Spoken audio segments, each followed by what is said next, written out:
અને આ મુદ્દો પણ જોરદાર છે, વર્ચસ્વનો છે, ધર્મની વાત આવે છે, ગાદીની વાત આવે છે.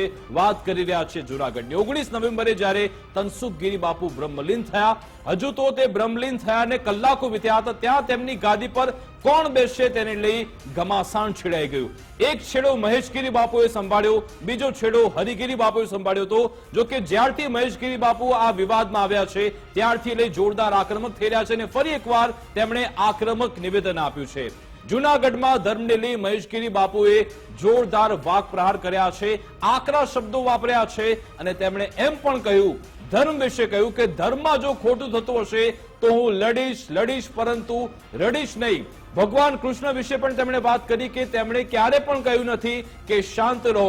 કૌરવોની પણ તેમણે વાત કરી નાખી, એટલે કે કેટલાક લોકોની સરખામણી તેમણે કૌરવો સાથે પણ કરી છે. સૌથી સૂચક વાત એ કે જૂનાગઢનો સત્યાનાશ કર્યો તો તારો વિનાશ કરીશ તેવી વાત પણ આજે મહેશગીરી બાપુએ કરી છે. પરંતુ સૌથી મોટો સવાલ કે અચાનક મહેશગીરી બાપુ આટલા બધા આક્રમક, આટલા બધા તીખા શબ્દો વાપરવા કેમ લાગ્યા? શું તેમને જે ગાદી જઈ રહી છે તેનો ક્યાં ખલેલ છે, તેમના રંજ છે મનમાં કે આ રીતે ગાદી જઈ રહી છે? સાથે સાથે અચાનક જૂનાગઢના વિકાસ માટે તેમના આટલા બધા પ્રયત્નો. વિકાસ, જ્યારે મહેશગીરી બાપુ એવું કહે છે કે જૂનાગઢનો વિનાશ થશે તો તારો પણ વિનાશ થશે, તો એ કોના તરફ ઇશારો કરી રહ્યા છે? આપને શું લાગે છે? બિલકુલ, એ ઘણા બધા એ જે શબ્દો વાપર્યા છે ને જેના માટે વાપર્યા છે તેમને ખબર પડી ગઈ છે. પરંતુ મહેશગીરી બાપુએ આજે શું કહ્યું તે સાંભળી લઈએ. ધર્મ માટે અને ધર્મમાં ખોટું થશે તો લડીશ, રડીશ નહીં. કેમ કે મારા કૃષ્ણએ ક્યારે એમ નથી કીધું શાંત રહો કૌરવો.